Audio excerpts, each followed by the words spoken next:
Hello, and welcome to Learn, Make, Learn, where we share qualitative and quantitative perspectives on products to help you make better.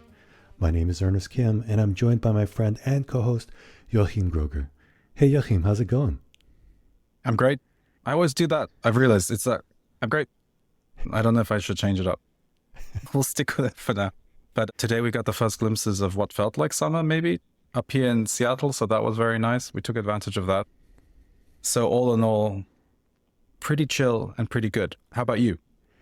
Oh yeah, the weather was also fantastic here today. The one bit of stress I've got is, as I mentioned just before we started, I need to get on a flight first thing tomorrow, 6:00 flight. So I have to get out of here probably by about 4 to get to the airport in time. Yeah. So that'll be painful, but it's for a fun reason. So still looking forward to it. Yeah, it's an early flight. Do you have TSA pre? Can you skip the lines? Yeah, fortunately. If anyone is on the fence about that, it's absolutely worth it. If you do any amount of traveling by air, it's absolutely worth it. We still have to do it. I have to do it. Yeah, we suffer through the security lines. Or we just use the fact that we're a big family and plead with the gate agents to let us use the VIP lane because we have so many little people. There's no way for us to do this. So sometimes that works. Sometimes that works. Play the family card. Yeah, exactly. All right. Well, this is episode 14, and today our topic is design thinking, deservedly derided or unfairly maligned. We'll dive into this in great detail in just a minute, but let's start with some follow-ups to our previous episode, Time to Learn. Joachim, do you have any follow-ups you want to share? Yeah, so we timed our episode, of course, to come out just before Watches and Wonders, which is the big trade show that's happening in Geneva right now. And people are releasing their new watches, which is quite fun to watch. And I only wanted to mention my wildcard choice, which was the brand Hublot, because they've released some interesting watches. And one of them is so excessive, it should really upset me. And I want to get upset about it because it's so ridiculous. But then when you look at the pictures of it, it's really kind of cool. It's just very bad. But they have released the Hublot Big Bag MP11 in a water blue sapphire. So it's a blue sapphire case, which is absolutely ridiculous. There's no reason to have it. It has a 14-day power reserve. It looks like a internal combustion engine or something. And it costs, of course, $171,000. So it's completely insane. To speak of no constraints, in keeping with with what we were talking about last time of trying to cater to a broad audience, still have these ridiculous timepieces, but still operate within some means that people could maybe access. They're still excessively expensive, but they have released time-only Big Bang watches recently in new materials, including the blue ceramics that their chronographs have, the flyback chronographs. So those are quite fun. They're very expensive, 15 to 20K, but I've another reason to go back to the Hublot website and just start questioning everything regarding my taste and my sense and rationality, as we were discussing last time. So wanted to flag those because they're really fun releases, fun to look at, and just ridiculously over the top. Did you have some stuff, Ernest, from Watches and Wonders as well? I wonder now. Yeah, there were a couple of things. One, just quick one is, I think I highlighted them as my positive case study is Cartier. And I think they continue to bring great energy to the market. And one example of that is a new version of the Santos they unveiled, which is called the Rewind. And it has this really beautiful, striking red dial. But what is really interesting about it is that the hands actually turn anti-clockwise. So the Roman numerals are reversed. And there's no reason for it, it's just fun. And I think that's just an example of the sort of energy they're bringing to the marketplace. The other example is very different, and it's a brand that I really haven't paid much attention to up until now, and that's, I'm going to say it terribly, my pronunciation is going to be terrible, but Jaeger LeCoultre, or JLC, let's say from now on, they released some really striking, very high complication watches. Probably the peak of it was it's part of this line called the duometer, and the peak of that is this model called the Heliotourbillon Perpetual. Insanity. Watchmaking insanity at its best, for sure. And it would take way too long to explain it, so we'll just provide a link. But the tourbillon is this really crazy complication. It's probably one of the most complicated complications. And then the Heliotourbillon version of it is just even, times 100. But they did some really interesting and fun things in the design of the case and dial to really show off these complications in a way that I thought was pretty fun and unique. Certainly not an accessible piece. I don't even want to know how much it costs. But if you have to ask, you can't afford it. Yeah, that's true. So those were two that struck me. I did have a couple of follow-ups as well, outside of the watch world, and they're both actually listener comments. The first comes from a friend of the show and friend in life, Tina, following up episode 12, where we discussed whether or not products should be political. Tina wrote in with the following. I'm quoting her now. Quote, sharing my favorite company innovating products and policy in so many ways, unquote. And the company she highlighted is called Bobby, which was co-founded by two moms and offers organic infant formulas. Last year, the company started a social and policy impact arm called Bobby for Change, based on the realization that giving parents across the U.S. the support they need would require more than just products alone. So a really nice example of a company that's making politics a part of who they are, at the core, and being driving great success from that. So a big thank you to Tina for sharing this one, and we'll include links to Bobby and Bobby for Change in the show notes. The next piece of feedback comes from another friend, Matt, and is also in response to our Should Products Be Political episode. He wrote, quote, politics is so divisive these days, makes me think of Byron Sharp and his advice to make brands accessible to as many people as possible. Having said that, I used to work at Kessel Kramer, who always preached, if no one hates it, no one loves it. I think that's probably useful advice for early stage businesses, but if you've already got decent market share, being apolitical might be the best starting point for business success and your chances of changing the world. So much depends on context, but definitely got me thinking. It's an interesting layer to add to briefs, unquote. Now, for background, Byron Sharp is a professor of marketing science at the University of South Australia and is the author of a popular book on marketing titled How Brands Grow. So thanks so much, Matt, for sharing those thoughts. And I definitely agree that context is vital. And overall, we just love hearing from you. So please keep the comments and questions coming to learnmakelearn@gmail.com. All right, now let's move on to our main topic for today, design thinking, deservedly derided or unfairly maligned.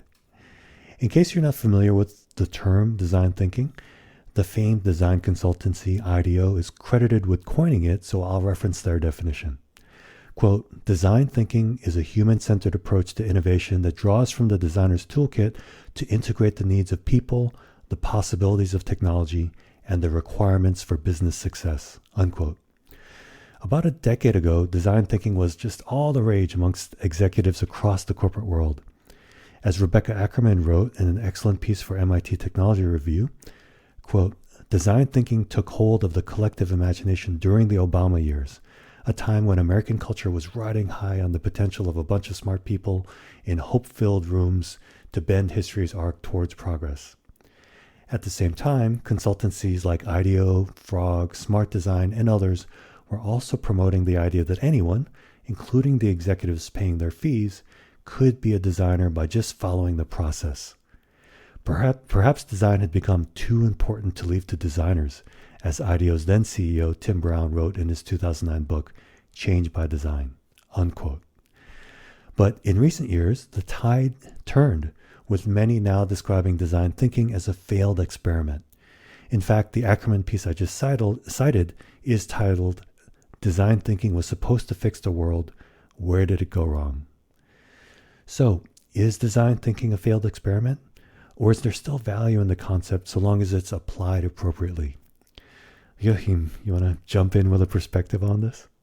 From the outside, as a non-designer guy, always been fascinated with these design consultancies. They bring together a lot of interesting people. From the outside, always really looked at these consultancies as having some secret sauce that I wanted to understand more about and absorb more. So I've been very open-minded to everything that IDEO, Frog, and these design consultancies are doing. And I, in the past, welcomed their encroachment into what would be considered the traditional strategic consulting world. Their brand and their whole ethos means that companies approach them with way more open minds than if they went to like a McKinsey or something like that. McKinsey is a brand and is expected to do a very specific thing. And IDEO's brand is one, I think, that is so much more open-minded and playful. And design thinking leans right into that. I think the cliche about design thinking is always stack of colored Post-it notes and Sharpie markers and brainstorming sessions and stick things on the wall. That playful open-mindedness is something that I think if a company is approaching a consultancy with that branding, everyone on the team is open to be shown something that they have not seen before. So I admire that ability to have a brand that's so focused around that. As part of preparation for this, I thought the best place to start is, of course, Change by Design, the book that you referenced at the beginning by Tim Brown. And it was somewhat disappointing, to be honest. Design thinking is a tool, and it's one of many tools. And I realized that what makes IDEO special is not necessarily that they have this term to describe what they do. They just have an incredibly unique group of people coming together that are attracted to that business, who want to work there. I've met people who are graphic designers who are doing business consulting. And I think that's what the magic is it's the group of people that have come in there. So I don't think the actual framework of design thinking has that much secret sauce in it. And so the one thing that was interesting, you mentioned, of course, the fact that the article from Ackerman references the Obama years as a period of design thinking's ascension to, serious way of fixing world problems. And Change by Design is filled with little anecdotes about how design thinking can change society. And a lot of it reminded me of the Obama administration's love of nudges as well, which is those small behavioral tricks that you play on people to get them to behave well. But when you look at them a little bit more closely and look under the hood a bit more, you just ask yourself, how generalizable is this? Does this actually work in more complex settings? So one of the examples that stood out is actually chapter 6 in Change by Design. I don't want to read a whole section of it, but an advertising agency in Japan called Hakuhodo, they were asked to help the Ministry of the Environment come up with a way to lower emissions by 6%. And one of the things they figured out is that what they could do is they could just let the AC units go from about 79 degrees Fahrenheit to 82 degrees Fahrenheit. So if they just did that, that would help them a long way to reaching their goal of reducing emissions. But the problem was that temperature had been picked because that's the perfect temperature for a man in his business suit. It's the worst temperature for anyone who does not dress in a full suit with a jacket, trousers, shirt, and tie. Anyone that deviates from that will feel cold or uncomfortable in those temperatures. And so the advertising agency itself created this idea of cool biz. And so from June 1st to October 1st, everyone who worked in the office would be allowed and encouraged to wear more casual clothing. And in that way, they could increase the thermostat temperature to 82 degrees Fahrenheit and save the environment. And so they did a lot of ads and things that told a story about how this is cool. And they also realized they should create a fashion expo so people would see how they could still dress in a certain way to be professional and wear lightweight materials, have open necks, etc., etc. At the time, the Prime Minister, Junichiro Koizumi, was also featured wearing sleeveless shirts, all of these things. And so it caused a sensation, according to Tim Brown. And this was a huge deal in creating cool biz as a strategy for reducing emissions. When I heard that, I said, oh, that's a nudge, right? Cool, it kind of works. But beyond that quirky little example, I ask how many other settings could you do something like that? Tim Brown's book is, I think, maybe 15 years old now. So we haven't done very much to do more to help the environment. Things are just getting worse. And design thinking feels pretty weak. And hence it reminded me of nudges. Like you put an image of a fly in a urinal and men will aim better when they pee. And again, you say, okay, from that, how do I then go to reforming the criminal justice system? Like the leaps from these small stories that are so wonderful and great for upper middle class, dinner party, conversation, anecdotes. When it comes down to the grind of how do we figure this out? How do we do something really meaningful and big? It's difficult. And so I felt that I was a little let down. I thought there would be some more meaty stuff. But really what it comes down to, that summary is get good people into the room with varied backgrounds who are open to trying out new ideas, have a company that is open-minded and willing to innovate and change the way they've done things. It seems like those are the only two ingredients. And then the rest is kind of just work through the problem. Right. Maybe we'll get a chance to talk about that, the shortcomings of human-centric design in a bit, but let me leave it at that and then pull you into this, Ernest. That was a bit of a monologue as always from me, but where are you coming down on this? I feel like you have experienced design thinking actually as a client. Is that right? That was part of it? I don't know if that's where you want to start, but yeah. I remember that you've had more experience with this directly as a problem-solving framework. Yeah, I'll definitely speak to that. But I think your perspective is great on this, and I do think that the whole concept was oversold. I think my sense of it as well is that it really isn't going to. It certainly isn't a panacea for these very complex systems-based issues. So I think that was just maybe Tim Brown trying to sell some books and drum up business and overselling what they had. But that said, as you noted, I was fortunate enough to have a chance to work with IDEO as a client and got to see design thinking in action. And I came away very impressed. But just building on your point, our task was very discreet. It wasn't trying to address global warming in Japan. So in that context, what I think was very helpful was, or a few things. One was they brought this outsider's perspective, which is, I think, the value that any sort of an agency can bring, looking at you and your brand and your problem set from a different perspective. But so that's really, any good agency is going to offer that.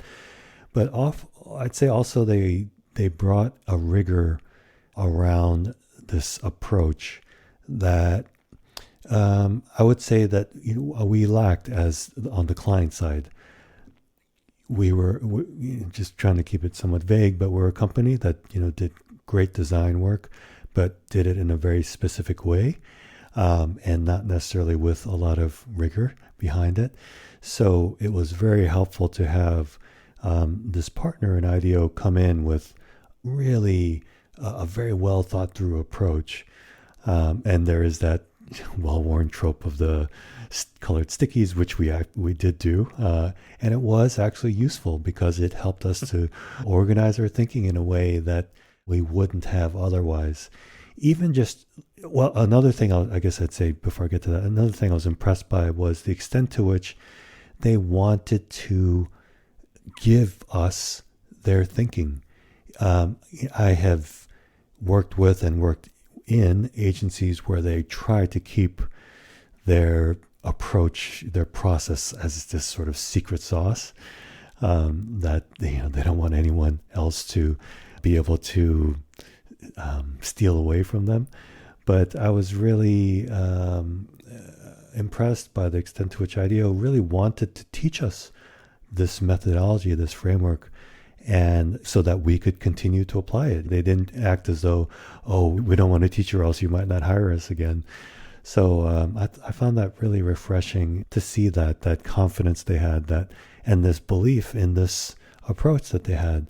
They felt that if they could help us to become conversant in this approach, then we would want to continue to work with them, because we would want to approach more problems with this in this way. So that was really a nice surprise. But just one very specific example I'll mention is they give this great little handbook at the start of the project that describes how they approach things and just gives some advice. And in this specific case, we were doing some field research. And so one of the things they shared was just some guidelines around how to approach these moments when we're out in the field. And one specific thing they noted was, when you do this, we're going to go out there as a team of 5 to 7 people. Let's think in advance about what our roles will be in that engagement. Because typically what would happen in this company was we'd do field research, the fancy term is ethnographic research, and you'd end up with 5 to 7 people all basically doing the same thing. Maybe one person might be in the lead in terms of asking the questions, but then beyond that, everyone would be taking the same notes, everyone would be taking pictures. I think that maybe you could get some things out of that, but I think that would lead to some missed opportunities. So IDEO had this great guideline around, let's think in advance about who's going to do what, who's going to ask the questions, who's going to take the notes, who's going to take the pictures, so that we can each then focus much more wholly on that task and be more effective in that task than if we're all just trying to do the same thing and kind of stepping over each other. So, that's a very simple example. Seems like it is common sense, but I think a lot of companies, even big established companies, just aren't quite as thoughtful about these sorts of things. And so having someone like IDEO bring that to the table and guide you in that process can be surprisingly helpful, more than you might think in the context of a big company who you might imagine might already know all of these things. And then I'd say the outcome was very positive. IDEO definitely helped us to get to a solution that was rooted in the needs of our customers and kind of got us out of the norm in many companies, which is really just approaching things as a reflection of your org chart or as a reflection of just the tools that you have at hand. It really got us to think more from a customer-led lens and led us to solutions that were built on the needs of our customers versus our own internal imperatives. So maybe that is a good segue into the topic of human-centered design. Yeah, I think that's exactly where it leads us. We've talked about that, understand the customer journey in the past. I hope I got the quotation right, but here's one from Tim Brown. He says, a designer, no less than an engineer or marketing executive who simply generalizes from his own standards and expectations will limit the field of opportunity. A 30-year-old man does not have the same life experience as a 60-year-old woman. Very obvious, but helpful to have someone say it.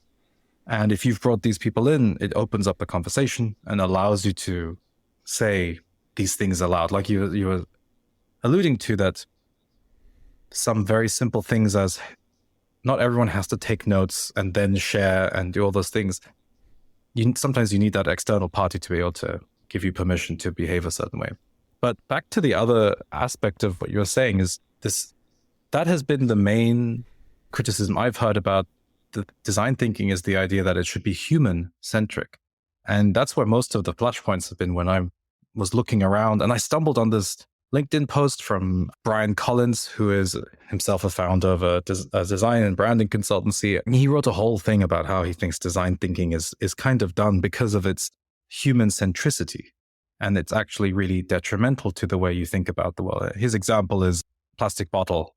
You're thirsty, you want to have a portable way to drink water. Well, then the human-centric design approach says, grab a plastic bottle, it's easy to carry, lightweight, You're finished with the water, you throw it away, no problem. Human-centric design has succeeded.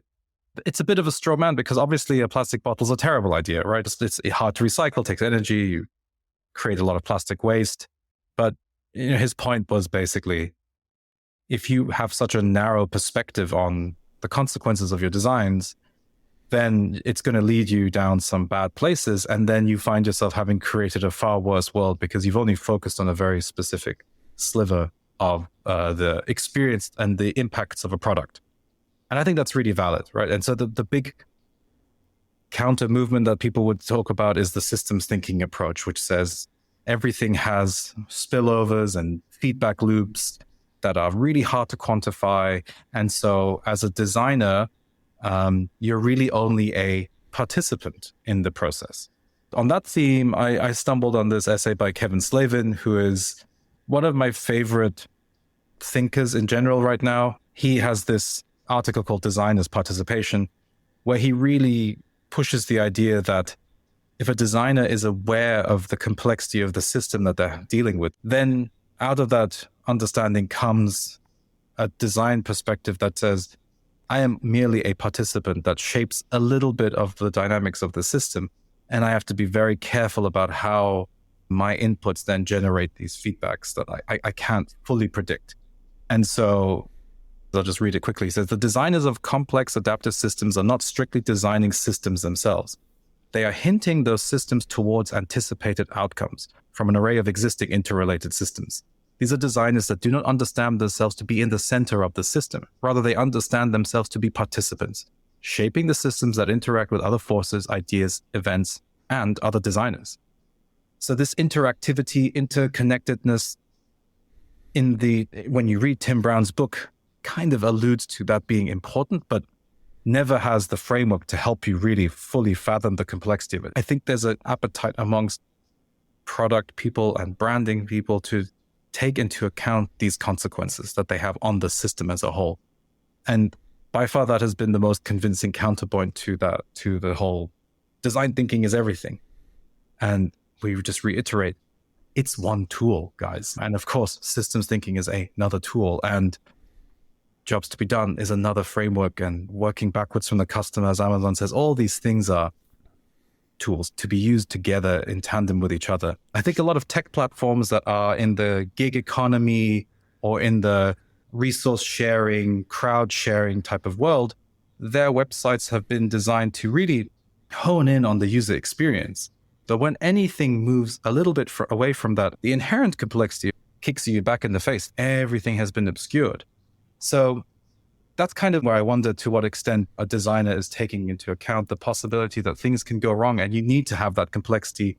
Nothing can go wrong here. And when it goes wrong, there's no way to really dig into it.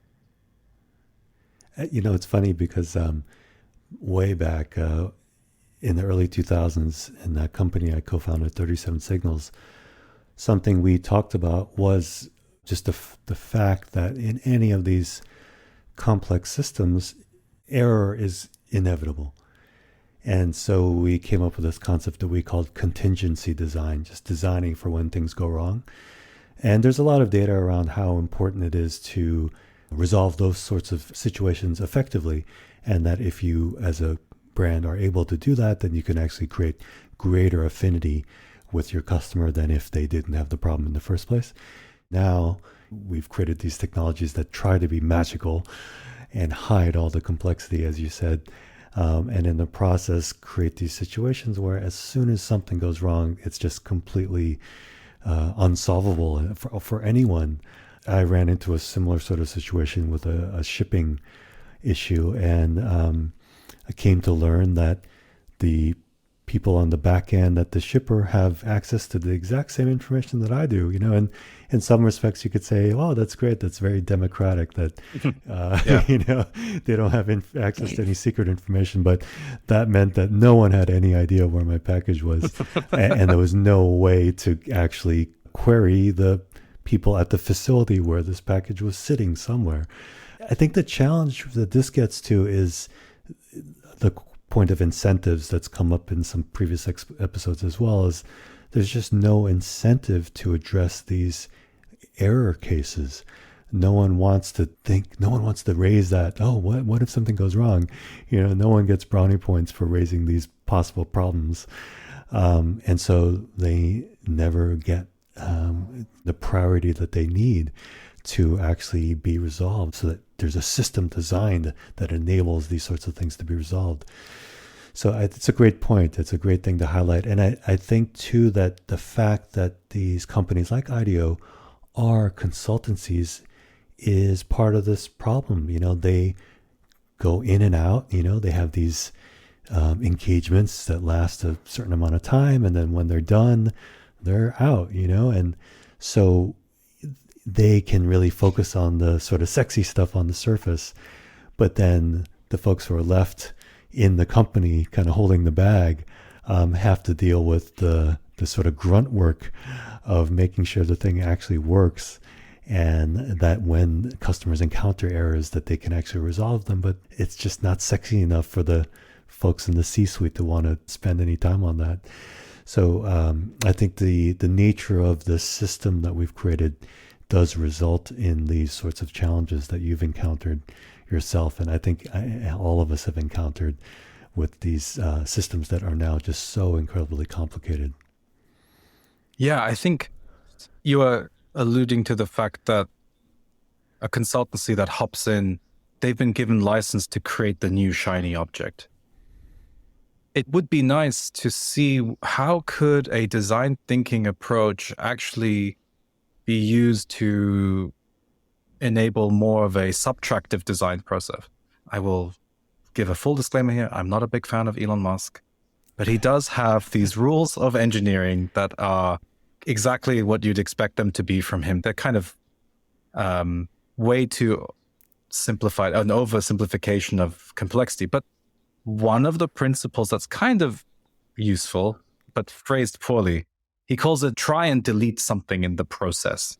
In other words, there must be a way to remove some of that complexity that's been accumulating over time because different people have had perspectives and they dip in and out, much like a consultancy comes in and says, you need to do this. And so it would be interesting to think, how does a design thinking perspective help you in a subtractive end?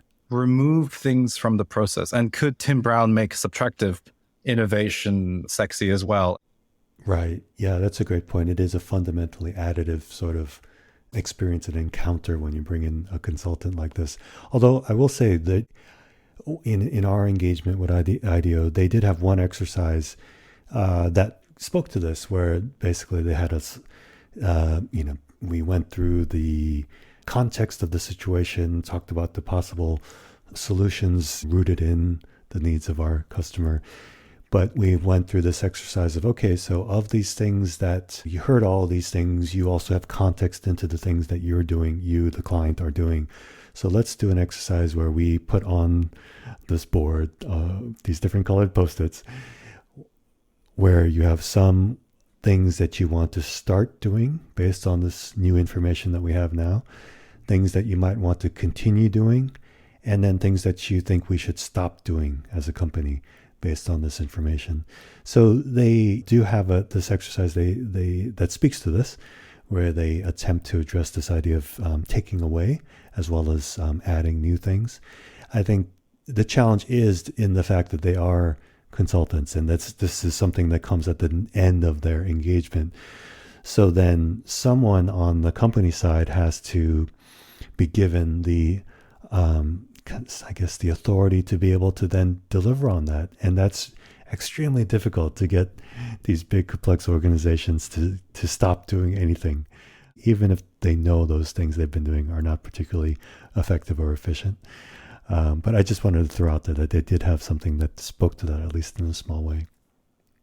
Actually, I wanted to bring up something that we talked about in our seniors episode, where we talked about the crowd, we talked about people coming together as a group and innovating together. And you were presenting a counterpoint that was a little bit more, I'm going to use this word in a good way though, but a little bit more elitist. You're saying that maybe not everyone really needs to be in this conversation right now. Maybe only a few people really have thought about this long and hard and have the right perspective to push this forward. So do you think that design thinking is maybe just the worst aspects of crowdsourcing and the lowest common denominator stuff when we do these things, or is there more to it? I don't know. Where do you want to take that, Ernest? It's a really good question. I think that it can be really powerful if you do it at the right time in the process, and particularly if you're doing it early on, in that it is a great design thinking offers a great framework for bringing people together who might typically not work together or collaborate together from different parts of an organization, and gives them tools to be able to communicate more effectively together than they might just in their normal day-to-day practice. So, I think if you're in the right time in the project, it can be really powerful. I think, kind of to your point about maybe my somewhat more elitist point of view, if you're getting closer in to the point where you're really having to make a lot of decisions, I don't think it's quite as effective. Because to me, the great thing about design thinking, at least in my experience, is that it's great at opening up the scope of possibilities and rooting them, like we talked about, in the needs of your customer in a way that I think a lot of companies are really bad at. So at that front end where you want to not just pursue the same paths that you as a company would typically pursue, that's, I think, the time when design thinking can be really powerful. When you're now getting back into the point where you've identified the opportunity, you've identified the key needs that you need to address, and now you need to actually make the thing, I think that's when it's not quite as useful, because that's when you do need to sort of filter down and take some of the inputs away so that the team can focus on now, delivering on those things that we all talked about as a team and all identified as being the key needs and areas of opportunity. So just to answer that point, I do think it's important where you get into it. I actually wanted to follow up on something you mentioned earlier as well. You talked about the gig economy players and where this all fits in that context. And I was just curious to hear more about that. Like, what did you mean about design thinking and companies like, say, Lyft and these various gig economy type companies? I think a lot of platforms mask the inherent complexity of what's happening under the hood with slick user-centric design. Human-centric design can mask those more subtle and complex problems that you've not actually solved, but you've just plastered over with a really beautiful experience. So a good example of platform-centric thinking, which is focused around making the customer journey as slick as possible, is actually the Amazon Go stores. Yes. The Amazon Go stores were these shops that you walk into, you grab stuff off the shelf, and then you walk out. And it's just friction-free environment. Everyone already has an Amazon account. You're just going to be identified by those prime details. You walk in, you walk out. Incredible customer journey. All frictions have been removed. Totally focused on that human-centric design. The technology is essentially invisible, right? It's all in the ceiling. There's tons of cameras there. And then magic AI takes over. That was the story that we were sold. And now, of course, those stores have shut down. And it turns out that I know that it is not every single interaction is being monitored by a human being, but there were thousands of people looking at this footage to determine if someone was actually paying. And if they had not stolen something, should I say, rather than not paying, did they steal something? They really take something off the shelf, or did they put it back on the shelf? This was a prime example of Amazon's, one of their leadership principles is, of course, customer obsession, which is just another way of talking about customer-centric, human-centric design. Customer obsession is they don't want frictions. They just need to be able to buy without even thinking about the transaction. And underneath that, they just ignored all of the complexity of this problem. And it was just shoved into the AI box. And then when that didn't work, it was shoved onto workers. So there is this inherent complexity that we've gotten very good at plastering over with beautiful design, friction-free experiences, interaction design that is very slick. But lurking under the hood is sometimes an army of human manual labor that's handling the heavy lifting of the complexity of that problem. So just another flavor of what can be lurking under something that feels very human-centric and very slick, friction-free, but all you've done is hidden the complexity of the problem. I think we're totally aligned on this. I love that expression you use of plastered over, because I had the same sort of image in my head as well, and that often these engagements with these outside consultancies are just like a salve for some issue.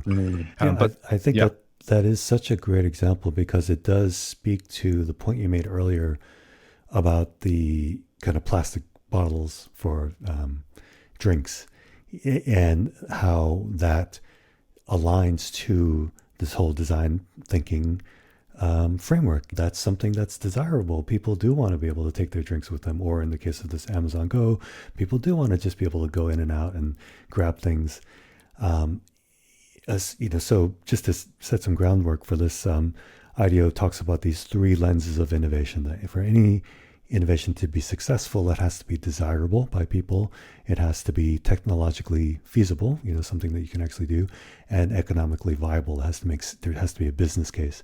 And like the disposable drink container delivers on all three of those in today's economy, in today's environment.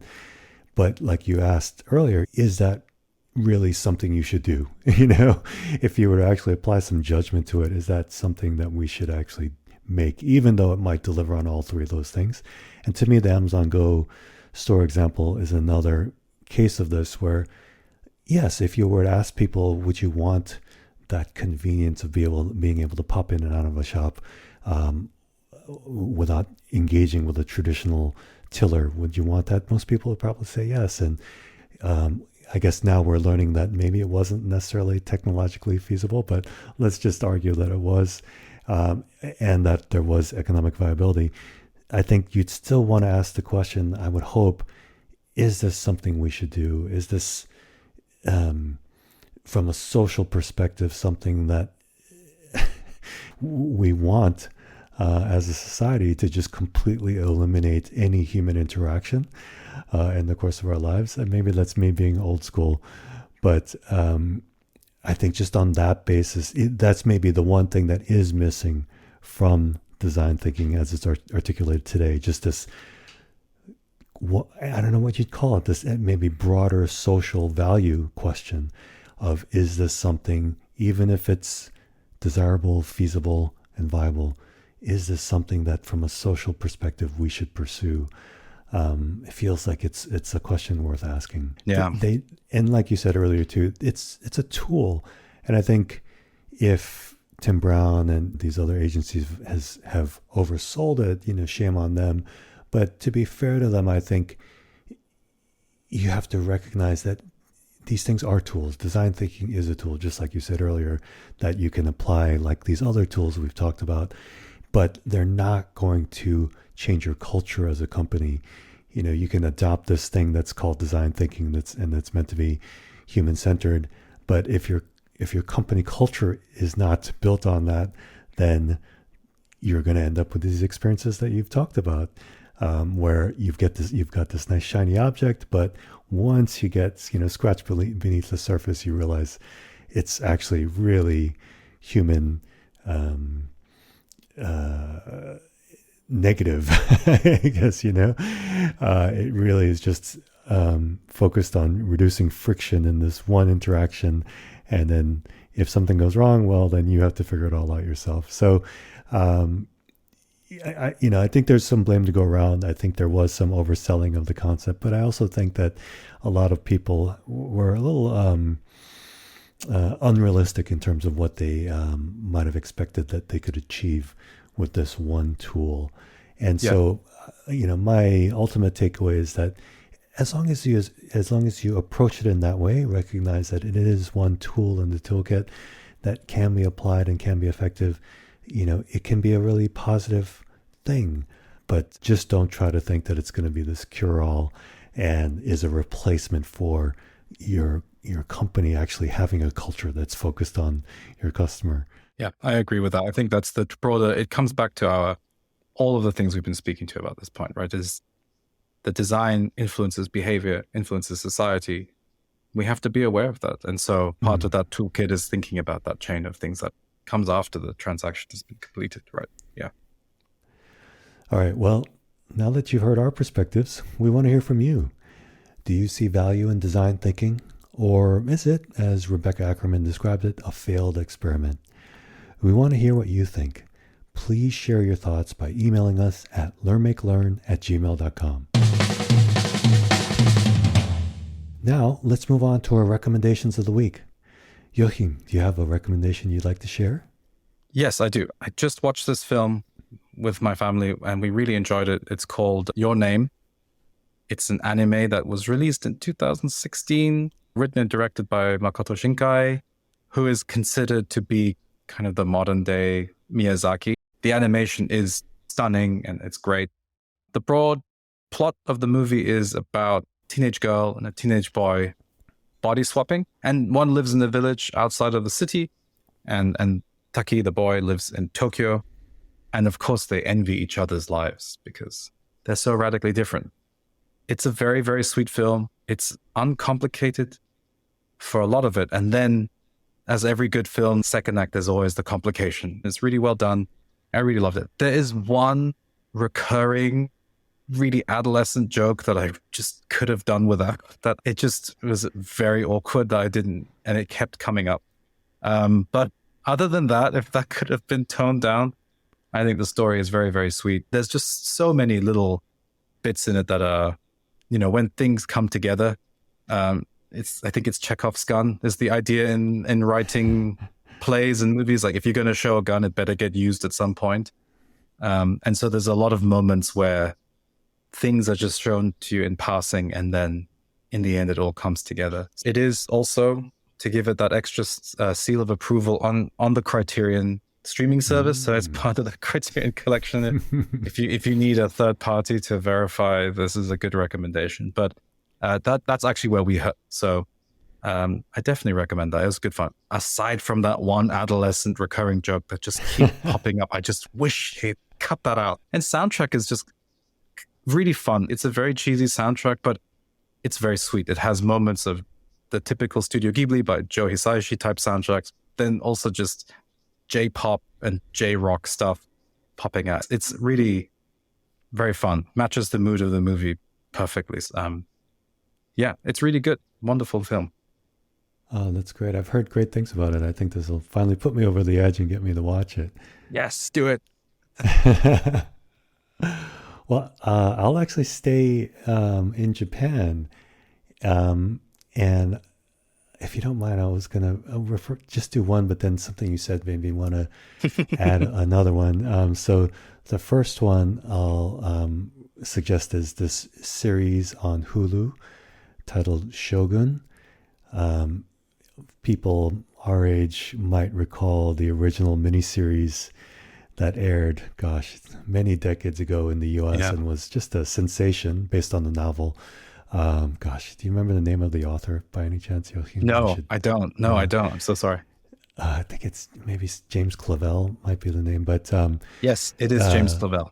Okay, great. But it was it's been remade on and is airing on Hulu, and I think the original miniseries, I haven't seen it in ages, so I can't recall exactly, but it's really a remarkable thing in that it was actually all shot in Japan. And there was quite a bit of dialogue in Japanese, and they made the very interesting choice, this was in the original, of not subtitling the Japanese because they wanted the experience to be through the point of view of the English character. So, he didn't understand Japanese. So when people were speaking Japanese around him, they didn't subtitle it because they wanted you to feel what he was feeling. Now, in this new remake, they do subtitle the Japanese. And interestingly, even though it's they really focused on authenticity. It was not shot in Japan. It was actually shot in Canada for the most part, I believe, which is really interesting. But it is really beautiful. And the interesting thing is, it's really more of a show in Japanese that happens to have a few Western characters who every so often speak English. Um, and so, I think for some people maybe that might be off-putting, but I've just really fallen for it. And they do a remarkable job with translation in that I think in many shows and movies, translation becomes a real kind of thing that you're trying to solve for. This thing that slows everything down when you have to basically say the same thing twice because you have to translate it. But they do this remarkable job of making translation part of the experience of the show and what you're seeing, and the way words are translated becomes very important. So the reason I wanted to highlight this is you made the point about Japan being this place where there, all these disasters happening, and that's something that comes up in Shogun as a theme, and kind of speaks to why, at least in the story, they suggest it might be an influence as to why the culture is the way that it is. So that's what brought to mind Shogun. But the one I was going to suggest was another series set in Japan, in this case, a series called Tokyo Vice, that's on Max, formerly known as HBO. But in this case, I thought it was very interesting in that this series, Tokyo Vice, has had 2 seasons, and the second season just wrapped up. And it's really interesting to look at this in the 2 seasons in contrast. The first season had Michael Mann, the famous director who directed Heat and the film version of Miami Vice. So it made a lot of sense that he would be involved. He was an executive producer and also directed the pilot episode. And I think for many people, his involvement was a big draw. For season 2, he was not involved because he was making the movie Ferrari. And it gives the second season a very different feel. And I have to say, personally, I far prefer the second season. My sense of it is that the first season really feels like it's coming from the perspective of a tourist, someone looking at Japan and the culture of Japan and giving very much a Westerner's interpretation of that. Whereas my sense, at least, of season 2 is that it's much more told from the perspective of a Japanese person, a Japanese storyteller, even though it wasn't. The showrunner is the same across both seasons, but I just feel like the Michael Mann influence really shaped season 1 and gave it this sort of outsider's, sort of tourist perspective, whereas his absence gave them the opportunity to tell the story differently. So it's the same characters, the same setting, and it's just a continuation into, from season 1 to season 2, but very different feel. And for anyone who maybe saw season 1 and wasn't such a huge fan of it, I'd say definitely give season 2 a try, because it is very different and, to me, much stronger. And one really interesting contrast is that the last episode of season 2, I won't give anything away, but I'll just say that the last episode of season 2 is in many ways a mirror of the first episode of season 1. And there are actually some sequences that are very, very similar. But the execution is incredibly different. So it's really cool to see this contrast when you have different creatives involved, how that can really influence the storytelling, even though you have the same cast involved, the same fundamental story you're telling, and it's being told in the same context. Tokyo Vice season 2 in particular is what I wanted to recommend. Had you seen either of these, Joachim, Shogun or Tokyo Vice? I have seen, we did all of season 1 of Tokyo Vice, and at the end of it, we didn't feel the need to watch anymore. Yeah. And as you said, the vibe was very neon noir, which is Michael Mann's feeling to all of his movies since Manhunt, since Thief, his movie with James Caan, has a neon noir vibe. And so I think that kind of neon noirish view of Japan is very much an outsider's view of it. And there are many movies that kind of made everything in Japan about the neon lights. And I mean, Blade Runner is a prime example of, what the future looks like. It's Japan, but just more neon. And then a movie that also reminds me a lot of that vibe is Black Rain by Ridley Scott as well, right? Yes. All neon. Everything's drenched in these neon lights. And I think season 1 really, they pushed that harder. It's really interesting that his absence has helped this show. So that's made me also think about maybe we should try and go into season 2 with a bit more of an open mind, because we were left pretty reasonably satisfied with what we had experienced. It wasn't earth-shattering, but yeah, I would be up for it if the vibe is a little less of that. I don't know. I don't want to call it Orientalism, but this exotic outsider perspective. And it's really not like that. I think that's what's so fun about Your Name, the anime, is the Tokyo is shown in just as Tokyo, and it's very realistically rendered, crowded trains, and it's still so wonderful, but not those tropes of neon Japan. So yeah, it'll be interesting to see a non-neon Japan. If you do see it, I'd love to hear your perspective. And actually, we really, Joe, my wife and I, we enjoyed season 2 so much. We actually went back and restarted season 1, and we both found it just kind of repellent. Not only the whole, neon noir thing, but just also really objectification of women, and obviously that's a theme because it deals with the Yakuza, and, they deal in that world. But it really, in season 1, I found just kind of glorifies that in a way that, I think you have seen in some of Michael Mann's older movies as well. So they get away from that almost entirely in season 2. So yeah, if you do have a chance to see it, I'd love to hear what you think. Yeah, I will. All right. Well, that does it for us. Thank you so much for joining us here at Learn, Make, Learn. As we mentioned, we want to hear from you. So please send any questions or feedback to learnmakelearn@gmail.com and tell your friends about us. In our next episode, we're going to focus on famed economist, psychologist, and author Daniel Kahneman, who passed away this past March at the age of 90. Kahneman is perhaps best known for his work in behavioral economics, for which he and Vernon L. Smith were awarded the 2002 Nobel Memorial Prize in Economic Sciences. I'm quoting from the Wikipedia entry on Kahneman here. Quote, "The Harvard psychologist and author Steven Pinker said of Kahneman that his central message could not be more important, namely that human reason left to its own devices is apt to engage in a number of fallacies and systematic errors.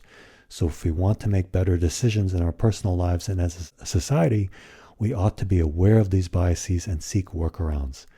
That's a powerful and important discovery," unquote. Kahneman's passing offers an opportunity to discuss his legacy in the context of product creation. And that's what we'll do in the next episode of Learn, Make,